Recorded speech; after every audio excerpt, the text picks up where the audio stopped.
Everybody. Welcome to week 4 of our Book of Mormon class. For the Siemens here, welcome to my office here at the high school. And I just wanted to take a couple minutes to offer you some praise and give you a heads up about something I'd like you to consider when you're studying this week.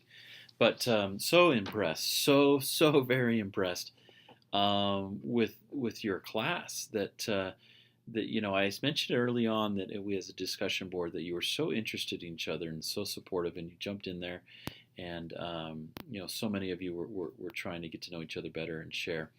And then we had our discussion board, and that was wonderful as well to see you all sharing and teaching one another. But what's so fun is your optional after the gathering discussion board.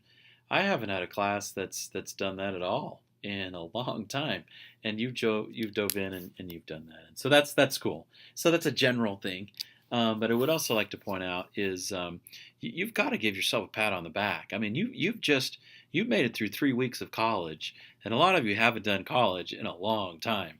And so all this newness, the new class, the structure, the flow, the studying your scriptures, and not just for this class, but your other class, it's so daunting, and yet you're doing it. Your assignments are getting in on time, so it's awesome. So good for you, and so you should be totally happy about that. And so, anyways, good job. What I wanted to do is I'm going to ask you to do one thing in your study this week. And I don't know if it's going to make your study any better, but I want to ask it. Okay. So we've been introduced to Lehi's family, the Nephi, the faithful, the Sam, the follower, to Laman, Lemuel, and their lame murmuring.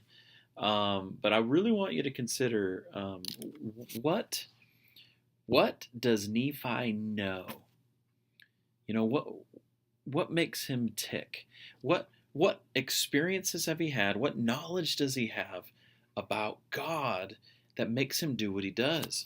So obviously, it's connected to the vision, the teachings of his father, the going and being taught and shown, the history of this of the continent. Knowledge is power, but what kept him so faithful? Like when things go bad. Why was he always trying to figure out how to fix it? That there was no murmuring, that he was always supportive of his father, that he's willing to do hard things. Just let that question just bounce around in your head this week. As you're reading these chapters, as you're finishing up the first book of Nephi, just pause every once in a while and go, how did he do that? What did he know that made him have the power to be able to want to progress? And I don't know what'll come. I'm just asking the question. I'm not claiming that I necessarily have the answer. I think it's worth asking, though. If you would permit me, I just wanted to share one of my favorite scriptures, not the most, but one of my favorite. It's in 1 Nephi chapter 17, and it's verse 50. So it's almost to Nephi's shocking experience of his brothers. It's right before that. But he has been commanded to build a boat, and he's gone to work, and he's been doing that. And he's trying to get his brothers to stop their complaining and their abuse and all that, and to say, let's do this. And verse 50, so stinking powerful. Listen to Nephi. And I said unto them, if God had commanded me to do all things, I could do them. If he should command me that I should say unto this water, be thou earth, it should be earth. If I should say it, it would be done. Now, I would like to think I'm a fairly faithful guy. I'd like to think if God commanded me to do something crazy like build a boat, that I would try to build a boat.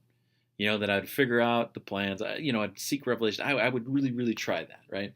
But Nephi here is saying, if God had commanded me to go up to that water and say, water, be thou earth, he's like, earth would appear. Whether the water changed to earth or earth's coming up and he's earth bending, whatever. Nephi's saying, I could do that. If God commanded me to do that, I could do that. And I'm like, I don't think I could do that. Nephi's like, oh, you just want me to build a boat? Got it. What makes him tick? If you could figure it out and then you do it, we're working miracles.